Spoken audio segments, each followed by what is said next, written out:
Hello students, आज हम nursing के सेमेस्टर 2 के यूनिट 2 के बारे में स्टडी करेंगे, जिसका नाम है हॉस्पिटल एडमिनिस्ट्रेशन। एक हॉस्पिटल जो है वो कैसे एडमिनिस्ट्रेट हो रहा है, कैसे चल रहा है, वहाँ की चीज़ें जो है वो कैसे हो रही है, वो सारी चीज़ें जो है इस टॉपिक में हम स्टडी करने वाले हैं। फर्स्ट टॉपिक जो हम स्टडी करेंगे वो है organisational structure of hospitals. Organisational structures of hospital जो है उसका मीनिंग क्या होता है। हॉस्पिटल में जो भी टास्क हो रहे हैं वो किसको कौन से काम दिए गए हैं, सारे लोग जो काम कर रहे हैं वो मिलजुल के कर रहे हैं या नहीं, या जो भी चीज़ें हॉस्पिटल में हो रही है वो हॉस्पिटल के गोल्स को पूरा करने में हेल्प कर रही है या नहीं, वो सारी चीज़ें का ध्यान रखना हॉस्पिटल स्ट्रक्चर को ऑर्गेनाइज करने में हेल्प करता है। अभी इसमें हम टाइप्स देखेंगे तो यहाँ पे 3 टाइप्स होते हैं: हायरार्चिकल स्ट्रक्चर, मैट्रिक्स स्ट्रक्चर और फ्लैट स्ट्रक्चर। हायरार्चिकल स्ट्रक्चर जो होता है वो मोस्टली गवर्नमेंट हॉस्पिटल्स में या लार्ज प्राइवेट हॉस्पिटल्स में फॉलो किए जाते हैं, जहाँ पे क्या होते हैं, बहुत सारे लेयर्स होते हैं, मीन्स बहुत सारे डिपार्टमेंट्स होंगे, बहुत सारे HODs होंगे, हेड ऑफ डिपार्टमेंट होंगे, जहाँ पे बहुत सारे स्टाफ्स होंगे। तो ये स्ट्रक्चर जो है उन हॉस्पिटल्स में फॉलो किया जाता है। मैट्रिक्स स्ट्रक्चर जो होता है ये टीचिंग हॉस्पिटल्स में कॉमन होता है, उन हॉस्पिटल्स में जहाँ पे हम हमारे इंटर्न्स को भेजते हैं इंटर्नशिप के लिए, जहाँ पे वो इंटर्न्स जाके हर सेक्टर में, मीन्स जितने भी हमारे डिपार्टमेंट्स होंगे सारे डिपार्टमेंट्स के लोगों से बात करेंगे, उनसे इन्फॉर्मेशन निकालेंगे कि कैसे क्या करना होता है, उनसे सीखेंगे वो सारी चीज़ें। तो यहाँ पे जो डिपार्टमेंट्स होते हैं वो क्या करते हैं, एक साथ कोलैबोरेट होते हैं, एक साथ होके उन प्रोजेक्ट्स में, मीन्स उन स्टूडेंट को सिखाने में, ट्रेनिंग देने में हेल्प करते हैं। तो वो फॉलो करते हैं मैट्रिक्स स्ट्रक्चर। फ्लैट स्ट्रक्चर जो होते हैं ये स्मॉल क्लिनिक्स और छोटे मोटे क्लिनिक्स में ही फॉलो किए जाते हैं, जहाँ पे जो है वो लेयर्स कम होते हैं। जैसे कि वहाँ के लेयर्स कैसे होंगे, डॉक्टर्स होंगे जिन्होंने वो हॉस्पिटल स्टार्ट किया, उसके बाद नर्सिंग स्टाफ होंगे जिनके नर्सिंग स्टाफ के हेड होंगे, नर्सिंग स्टाफ के हेड के बाद होंगे हमारे स्टाफ्स। बस 3 लेयर्स में ही उनका स्ट्रक्चर डिफाइंड हो जाता है, इसीलिए उनको कहा जाता है flat structure. Okay. Typical organisational chart means एक हॉस्पिटल में नॉर्मली ऑर्गेनाइजेशनल चार्ट कैसा होता है, कैसे सिस्टम ऑर्गेनाइज है।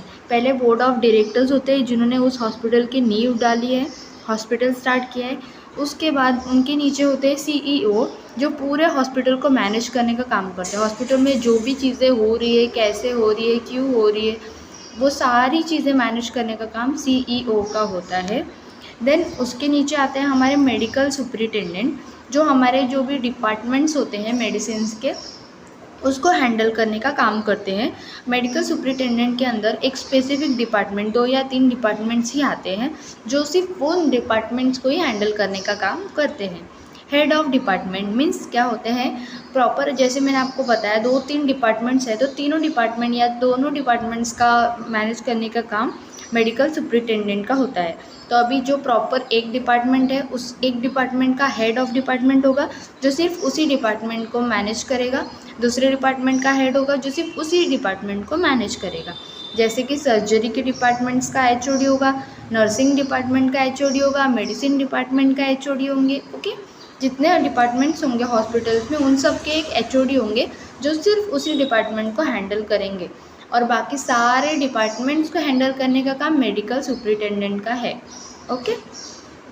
नेक्स्ट, हेड ऑफ डिपार्टमेंट के बाद आते हैं सपोर्ट सर्विस, जिसमें हमारे HR आते हैं, जो क्या करते हैं, स्टाफ को रिक्रूट करने का काम करते हैं। न्यू स्टाफ को हमारे हॉस्पिटल में वो एडमिट करवाते हैं।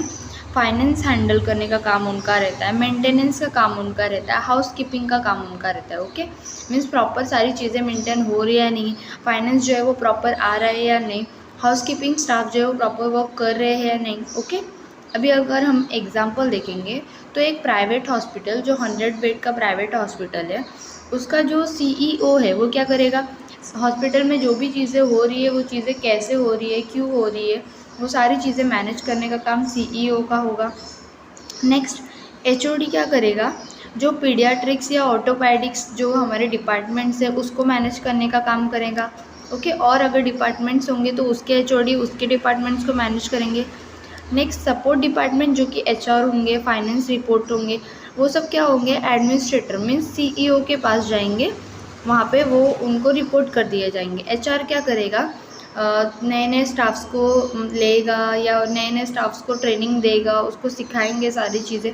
और जो भी फाइनेंस का रिपोर्ट्स होगा कि इतने फाइनेंस आ रहे हैं, इतना बजट जा रहा है, इतना हमारा लॉस हुआ है, इतना हमारा प्रॉफिट हुआ है, वो सारी चीज़ों की रिपोर्ट वो CEO को देगा, जो पूरा हॉस्पिटल चलाने में हेल्प करता है। ओके, नेक्स्ट हम देखेंगे roles and responsibility in hospital administrator. Means एक हॉस्पिटल को चलाने में जो भी लोग होते हैं उनके रोल्स और रिस्पॉन्सिबिलिटी क्या होते हैं।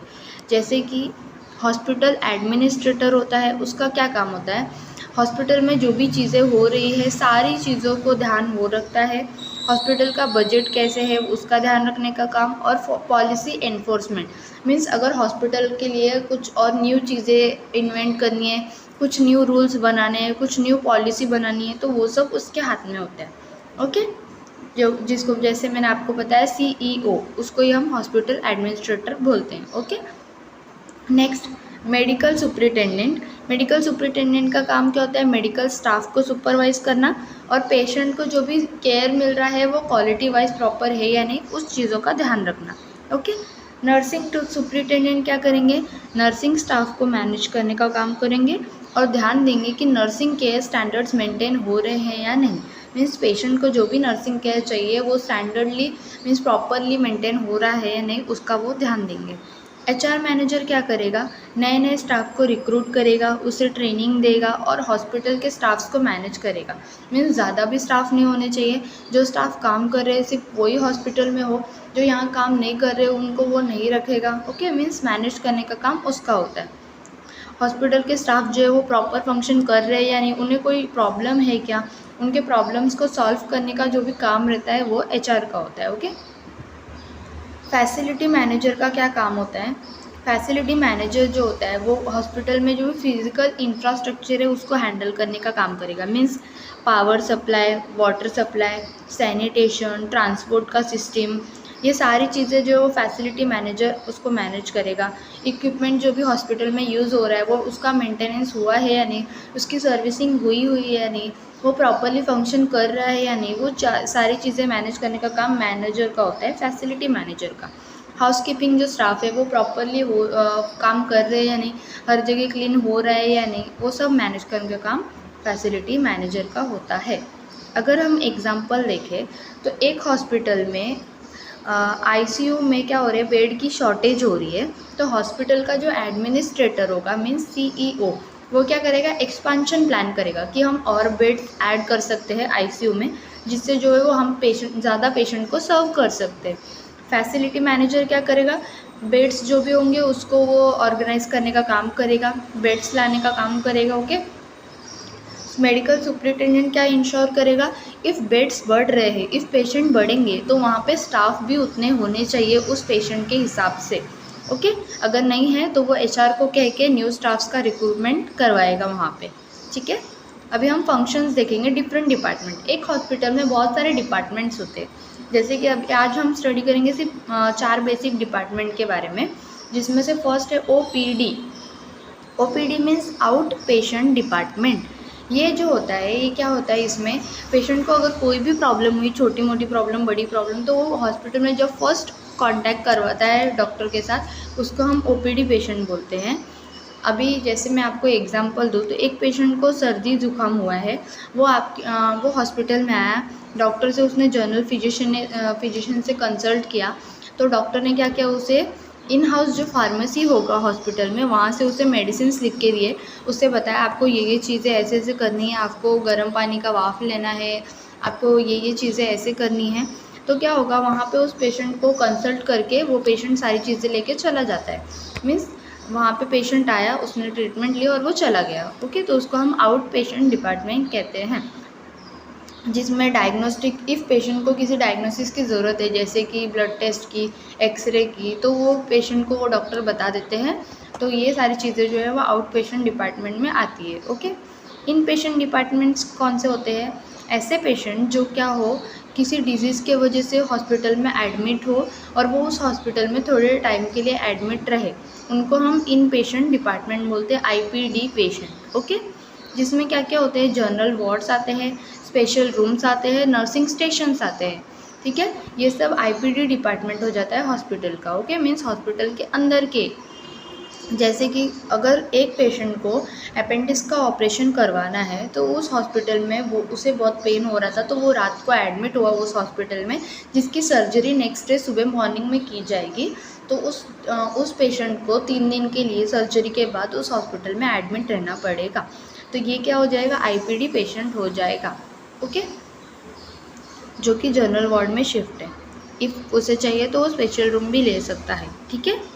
इमरजेंसी डिपार्टमेंट क्या होगा, मीन्स इमरजेंसी में यहाँ पे प्रॉब्लम होते हैं, जैसे कि अगर कोई इमरजेंसी केस आया, उसे ट्रीट करना, ऑपरेशन सर्जरीज करके उसको नॉर्मल करके उसे वार्ड्स में शिफ्ट कर देना। ओके, ये क्या करते हैं, एक्यूट मेडिकल और सर्जिकल इमरजेंसी हैंडल करते हैं। जैसे कि किसी को ब्रेन स्ट्रोक आ गया है, किसी को कोई प्रॉब्लम हो गई, बहुत ज़्यादा सीरियस प्रॉब्लम हो गई, कार्डियक अरेस्ट हो गया, हार्ट अटैक आ गया, तो वो इमरजेंसी सिचुएशन में आते हैं वहाँ पे, और वहाँ पे उसका ट्रीटमेंट होके उसे जनरल वार्ड में या स्पेशल रूम में शिफ्ट कर दिया जाता है। ओके, ये 24/7 ओपन रहते हैं और ये ट्रायस सिस्टम से वर्क करते हैं। अभी ट्रायस सिस्टम क्या होती है, ट्रायस सिस्टम जो होती है मीन्स पेशेंट को, जो अगर आपके पास एक साथ 10 पेशेंट आ गए इमरजेंसी के, तो डॉक्टर्स क्या करेंगे, वहाँ पे पहले सीवियरिटी देखेंगे, कौन से पेशेंट को ट्रीटमेंट की ज़्यादा ज़रूरत है पहले। मीन्स अगर मैंने एग्जांपल में बताया तो एक पेशेंट है जिसको कार्डियक अरेस्ट आया है, एक पेशेंट है जिसको फ्रैक्चर्स आया है, एक पेशेंट है जिसको एक्सीडेंट हुआ है, और एक पेशेंट है जिसको सर्दी जुकाम बुखार हो रहा है। ओके, तो डॉक्टर्स क्या करेंगे, उन पेशेंट को डिवाइड करेंगे सीवियरिटी के हिसाब से, किसकी तबीयत या किसकी कंडीशन ज़्यादा ख़राब है जिसको पहले ट्रीटमेंट की ज़रूरत है। तो फर्स्ट कार्डियक अरेस्ट वाले पेशेंट को ट्रीटमेंट किया जाएगा, नेक्स्ट उसके बाद हम एक्सीडेंट वाले पेशेंट का ट्रीटमेंट करेंगे, नेक्स्ट हम फ्रैक्चर वाले ट्रीटमेंट करेंगे, नेक्स्ट वो जो है सर्दी जुकाम वाले पेशेंट जो आए थे उनका ट्रीटमेंट होगा। मीन्स सीवियरिटी के ऊपर ये पेशेंट को डिवाइड कर दिया जाता है और इमरजेंसी डिपार्टमेंट ऐसे ही वर्क करती है। ओके, एग्जाम्पल में जैसे मैंने आपको बताया, एक रोड पे किसी रोड एक्सीडेंट में एक विक्टिम हो गया है, मीन्स उसका एक्सीडेंट हो गया है एक इंसान का, वो इमरजेंसी डिपार्टमेंट में आता है इमीडिएट केयर के लिए। इफ़ उसके पहले या उसके बाद कोई नहीं है तो डायरेक्टली इसका ट्रीटमेंट स्टार्ट हो जाता है। बट अगर इसके पहले एक कार्डियक अरेस्ट का पेशेंट आया है तो पहले उस कार्डियक अरेस्ट पेशेंट का ही ध्यान दिया जाएगा, उसका ही ट्रीटमेंट होगा, उसके बाद ही इस रोड एक्सीडेंट वाले पेशेंट का ट्रीटमेंट होगा। ओके, नेक्स्ट हम देखेंगे ICU, इंटेंसिव केयर यूनिट। यहाँ पे जो बहुत क्रिटिकली इल पेशेंट होते हैं, मीन्स जिनकी हालत बहुत ही ज़्यादा ख़राब है, जिन्हें कंटिन्यूस हमें ध्यान देना पड़ेगा, एक सेकेंड भी हम उनको छोड़ नहीं सकते, ऐसे पेशेंट इस डिपार्टमेंट में आते हैं। और ये डिपार्टमेंट्स में आपको वेंटिलेटर्स, मॉनिटर्स और ट्रेंड स्टाफ मिलेगा। ऐसे स्टाफ जो सिर्फ इसी डिपार्टमेंट में वर्क करने के लिए ट्रेंड किए गए हैं, क्योंकि क्या होगा, इफ़ पेशेंट वेंटिलेटर पे है, मीन्स वो खुद से सांस नहीं ले पा रहा है, उसे मशीन के थ्रू वो ब्रीदिंग प्रोसेस करवाई जा रही है, तो उसका पल्स रेट, उसका BP, उसका हार्ट रेट कब कम हो रहा है, कब ज़्यादा हो रहा है, उसको कंटिन्यूस मॉनिटर करनी पड़ती है, ताकि उस पेशेंट का अगर BP कम हो रहा है तो उसे वैसे डोसेज प्रोवाइड किया जाए, वैसे ट्रीटमेंट प्रोवाइड किए जाए, उसका मेडिसिन वैसे कम कर दिया जाए, ज़्यादा कर दिया जाए। ओके, तो यहाँ पे एकदम ट्रेंड स्टाफ ही आपको चाहिए होंगे ICU यूनिट में। ठीक है, एग्जाम्पल हमने देखा था कोविड-19 के टाइम पे ICU में पेशेंट्स को एडमिट कर दिया जा रहा था क्योंकि उनको ब्रीदिंग में प्रॉब्लम हो रही थी, वो खुद से सांस नहीं ले पा रहे थे, तो पेशेंट को वेंटिलेटर्स पे रखा गया था, जहाँ पे उन्हें कंटिन्यूस ऑब्जर्वेशन करना पड़ रहा था कि उनका पल्स रेट नॉर्मल है या नहीं, BP नॉर्मल है या नहीं, अगर कुछ बढ़ रहा है, अगर कुछ कम हो रहा है तो उसे कंटिन्यूस देखना पड़ रहा था। ओके, नेक्स्ट हम देखेंगे हॉस्पिटल प्लानिंग। अगर आप एक हॉस्पिटल प्लान कर रहे हो तो उसमें क्या क्या चीज़ें आएंगी, उसका इंफ्रास्ट्रक्चर कैसे होगा वो प्लान करना है आपको। रिसोर्स एलोकेशन मीन्स जो भी चीज़ें आपको वहाँ पे लगेंगी उसको आपको कैसे डिस्ट्रीब्यूट करना है। फैसिलिटी मैनेजमेंट, जो भी फैसिलिटीज़ वहाँ पे आपको चाहिए वो कौन मैनेज करेगा, कैसे मैनेज होगी फैसिलिटी की। इंफ्रास्ट्रक्चर प्लानिंग में क्या होगा, हॉस्पिटल का साइट सिलेक्शन, हॉस्पिटल को अगर आपको खोलना है तो आप कहीं भी नहीं खोल सकते, उसके लिए एक प्रॉपर साइट सिलेक्शन होना चाहिए कि इस साइट पे ही वो हॉस्पिटल रहेगा तो वो प्रॉपर रहेगा। उसकी बिल्डिंग का डिज़ाइन प्रॉपर होना चाहिए, वो हॉस्पिटल जैसे लगना चाहिए, बंगलो जैसे नहीं लगना चाहिए। ओके, ऑब्वियसली हॉस्पिटल है तो हॉस्पिटल जैसे ही लगना चाहिए। इन्फेक्शन कंट्रोल जोन, ऐसा नहीं है कि आप हॉस्पिटल को कोई भी गार्बेज एरिया के बाजू में चालू कर दो तो वो चल जाएगा, ऐसे नहीं होता। इन्फेक्शन कंट्रोल जोन्स में ही आपको हॉस्पिटल स्टार्ट करने हैं ताकि बाहर के इन्फेक्शन पेशेंट को प्रॉब्लम ना क्रिएट करे। इंफ्रास्ट्रक्चर प्लानिंग में आपको देखना है इस हॉस्पिटल में ओपीडी कहाँ होंगे, इस हॉस्पिटल में आईपीडी कहाँ होंगे, ऑपरेशन थिएटर्स कितने होंगे, कहाँ होंगे, आईसीयू यूनिट कहाँ होगा, डायग्नोस्टिक लैब्स कहाँ होंगी, इस हॉस्पिटल में हम कैसे चीज़ों को कैसे कहाँ क्या चीज़ें अरेंज करवाएं। जैसे कि एग्जांपल में एक मल्टी स्पेशलिटी हॉस्पिटल्स में क्या होता है, सेपरेट विंग्स होते हैं मैटरनिटी के लिए, जहाँ पे चाइल्ड बर्थ होता है, जहाँ पे हमारी मदर्स जो भी है वो प्रेगनेंसी ड्यूरिंग मंथ मीन्स वहाँ पे डिलीवरी होती है। सर्जरी के डिपार्टमेंट्स अलग होते हैं, एमरजेंसी केयर के डिपार्टमेंट्स मीन्स आईसीयू और एमरजेंसी केयर के डिपार्टमेंट अलग होते हैं। तो ये आपको एक मल्टी स्पेशलिटी हॉस्पिटल में मिल जाएगा। ओके, रिसोर्स एलोकेशन मीन्स हमारे पास लोग कितने हैं, मैन पावर कितना है, मेडिकल इक्विपमेंट कैसे कैसे है, क्या क्या है, फाइनेंसेस कैसे हैं, कहाँ से फाइनेंस आ रहे हैं, कितने फंड्स आ रहे हैं, कितने हमें बजट लग रहा है, वो सारी चीज़ें वहाँ पे मैनेज करना। ओके, और जैसे कि हाई डिमांड एरियाज़ जैसे कि आईसीयू और इमरजेंसी होगी, अगर जैसे कि डेंगू आउटब्रेक हुआ था मीन्स डेंगू के टाइम पे जब डेंगू की महामारी फैली थी तो क्या हुआ उस समय में ज़्यादा से ज़्यादा पेशेंट जो है वो सीरियस थे, आईसीयू और इमरजेंसी के थे। तो उस टाइम पे क्या करना, जो जनरल वार्ड के बेड्स होंगे या जो जनरल वार्ड की नर्सेज होंगी उनको क्या करना, आईसीयू में शिफ्ट करना, क्योंकि वहाँ पे ज़्यादा ज़रूरत आईसीयू की ही है। लोगों को आईसीयू में ही ज़्यादा एडमिट किया जा रहा है तो वहाँ पे चीज़ों की ज़्यादा ज़रूरत है। तो उस टाइम पे हॉस्पिटल में आईसीयू और इमरजेंसी केयर यूनिट को ज़्यादा प्रायोरिटाइज करना। ओके, नेक्स्ट हम देखेंगे फैसिलिटी मैनेजमेंट, जिसमें हम देखेंगे हॉस्पिटल जो है वो क्लीन है या नहीं, वेस्ट जो है वो प्रॉपरली डिस्पोज हो रहा है या नहीं, बायोमेडिकल इक्विपमेंट्स जो भी हम यूज़ करें वो मेंटेन है या नहीं, उसकी सर्विसिंग हुई है या नहीं, हॉस्पिटल में जो भी हाइजीन और सेफ्टी के रूल्स और रेगुलेशंस फॉलो हो रहे हैं या नहीं। ओके, मीन्स फैसिलिटी मैनेजर क्या करता है, हफ्ते में एक दिन वो शेड्यूल करता है कि आज के दिन पूरे वार्ड्स की सैनिटाइजेशन होगी, और वो ध्यान देता है कि जो भी वेस्ट वहाँ पे जमा हो रहा है वो प्रोटोकॉल्स के हिसाब से हो रहा है या नहीं, मीन्स जो भी शार्प वेस्ट है वो शार्प वेस्ट के बैग में हो रहा है या नहीं, जो भी हमारा मेडिकल वेस्ट है वो मेडिकल बैग्स में जमा हो रहा है या नहीं। ओके, तो वो फैसिलिटी मैनेजर का काम होता है। अभी हम एक्रीडिएशंस देखेंगे। लास्ट लेक्चर में मैंने आपको एक्रीडिएशंस बताए थे, मीन्स उस हॉस्पिटल को उस चीज़ों का एक्रीडिएशन मिला हो, सर्टिफिकेशन मिला हो, जैसे कि NABH, JCI और ISO स्टैंडर्ड। NABH क्या है, national accreditation board for hospital है। ये एक नेशनल एक्रीडिएशन है जो बताता है कि ये हॉस्पिटल जो है वो सारे क्वालिटीज़ को प्रॉपरली मैनेज कर रहा है या नहीं, इस हॉस्पिटल में जो भी पेशेंट सेफ्टी के साथ सारी चीज़ें, क्वालिटी प्रोटोकॉल्स को, पेशेंट के राइट्स को, सारी चीज़ें प्रॉपर है या नहीं, वो देखने का काम NABH का होता है। मीन्स NABH एक्रेडिटेड हॉस्पिटल जो होते हैं, पेशेंट को सर्जरी के पहले कंसेंट फॉर्म साइन करवा के देना और सेफ़ इंजेक्शन प्रैक्टिस करवाना उस हॉस्पिटल, मीन्स जहाँ पे जो इंजेक्शन का साइट है उसे वहाँ पे ही लगाना, कहीं और नहीं लगा देना। ठीक है, नेक्स्ट हम देखेंगे JCI, जॉइंट कमीशन इंटरनेशनल। ये क्या करता है, एक इंटरनेशनल एक्रीडिएशन है, पूरे ग्लोबल स्टैंडर्ड्स को मेंटेन, हाई ग्लोबल स्टैंडर्ड जो मेंटेन करती है हॉस्पिटल उनको ही ये मिलता है। ये क्या करती है, पेशेंट सेंटर्ड केयर और क्लिनिकल गवर्नेंस को ही ज़्यादातर एक्रीडिएशंस देती है। मीन्स पेशेंट को ध्यान में रख के ही सारी केयर्स हो रही है या नहीं, पेशेंट के सेफ्टी के साथ हो रही है या नहीं।